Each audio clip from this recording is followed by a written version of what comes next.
Ada satu pertanyaan dari sahabat kebenaran, Pak Imade Suyandinata. Iya. Pertanyaannya begini, Dr. Sento. Ada orang yang mengaku beriman, tetapi belum ada perubahan sikap hidupnya. Bagaimana keselamatannya nanti? Iya. Pertanyaan itu. Ini harus difahami demikian. Tadi ulang-ulang saya sudah katakan bahwa seseorang mendengar Injil, dia harus bertobat. Bertobat itu mengaku salah dan menyesal. Nah, jadi ini adalah urusan hati. Mengaku salah dan menyesal. Kemudian dia mengaminkan Yesus dihukumkan, menggantikannya. Ini orang kalau mati pasti masuk surga. Kalau sudah begitu. Mengenai bagaimana menghasilkan perbuatan yang baik, yang indah, yang memenuhi harapan orang, yang bercahaya, dan lain-lain sebagainya. Itu adalah usaha. Itu usaha. Itu sebuah perjuangan. Itu satu keinginan, satu usaha, satu pengekangan diri, dan lain sebagainya. Jadi, memang kalau orang menghasilkan hal-hal yang demikian, itu indah sekali. Orang-orang akan melihat bahwa, wow, dia ini sungguh-sungguh bertobat gitu. Tetapi, bagaimana dengan orang? Dia sudah sungguh-sungguh mengaku dia salah, saya salah. Kemudian dia menyesal. Dan dia mengaminkan Yesus dihukumkan menggantikannya. Dengan segenap hati juga. Namun, usahanya untuk menghasilkan hidup yang indah, yang bagus, belum maksimal. Masih jatuh. Sebenarnya, Alkitab menggaransi orang masuk surga bukan melalui hasil perbuatan.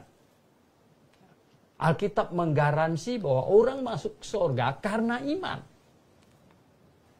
Jadi bukan karena perbuatan. Memang, semua orang juga tahu bahwa orang Kristen menghasilkan perbuatan yang baik, yang indah, yang pokoknya memenuhi harapan manusia, ya, terindah, the best, itu bagus. Tetapi seringkali terjadi kesalahpahaman dan terjadi malah kesalahan. Akhirnya, jikalau penekanannya itu menjadi bahwa masuk surga harus melalui sebuah kehidupan yang indah, kemampuan tidak berbuat dosa segala macam, itu sudah salah. Bukan cuma salah, itu sesat. Kenapa? Kalau memang melalui perbuatan baik dan sebagai usaha manusia bisa masuk surga, itu Tuhan Yesus tidak perlu datang. Justru Tuhan Yesus datang dan mati di atas kayu salib, menanggung dosa seisi dunia. Dia tahu bahwa manusia tidak sanggup untuk hidup kudus sesuai dengan apa yang diharapkan oleh Allah. Dan dialah yang memenuhi itu dan menggantikan manusia untuk dihukumkan. Kemudian dia memberikan kepada manusia yang mengimaninya, yang percaya. Saya hanya perlu percaya.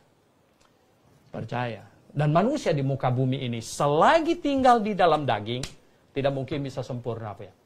Tidak ada manusia yang sempurna selama tinggal di dalam daging. Oke. Mungkin tidak pergi merampok bank dan tidak pergi melakukan begal dan lain sebagainya. Saudara yang saya kasih dalam Tuhan, hati kita yang bergejolak. Kadang-kadang kita melihat sesuatu yang sangat tidak patut. Kita juga timbul rasa marah dan lain sebagainya. Itu saja sudah dosa. Bahkan, jikalau kita tahu berbuat baik dan tidak melakukan, itu pun sudah berdosa. Bagaimana manusia bisa hidup sempurna sesuai dengan keinginan Tuhan? Tidak bisa. Sempurna yang Tuhan maksudkan di dalam Alkitab, itu sebuah target. Sebuah target. Ibarat sebuah perusahaan penjualan. Perusahaannya kasih sebuah target. Dan semuanya hanya mengejar target itu. Tidak sampai. Kita hanya perlu datang kepada Tuhan Yesus untuk berkata, Tuhan, saya tahu, saya tidak sampai.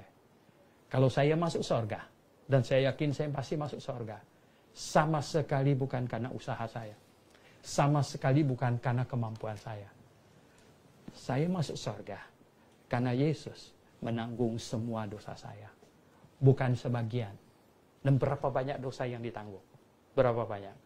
Sampai yang terakhir. Semuanya. Karena sistemnya, sebenarnya sistemnya. Bukan ditanggung. 1, dilaporin tanggung.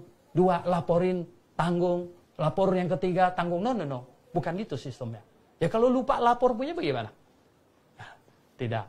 Alkitab mengatakan substitution. Mengganti. Jadi Yesus telah menggantikan saya dihukum. Sekarang saya menggantikan dia hidup. Itu sistemnya. Jadi karena Yesus telah menanggung semua dosa saya. Saya ada di dalam Yesus. Di hadapan Allah Bapa, saya adalah orang kudus. Di hadapan Allah Bapa. Dan kalau saya jatuh dalam dosa lagi, saya tetap di dalam Yesus. Di hadapan Allah Bapa, saya tetap orang kudus. Saya bersalah kepada Yesus yang menanggung dosa saya. Saya bersalah kepadanya. Tapi di hadapan Allah Bapa, saya tetap adalah orang benar. kudus.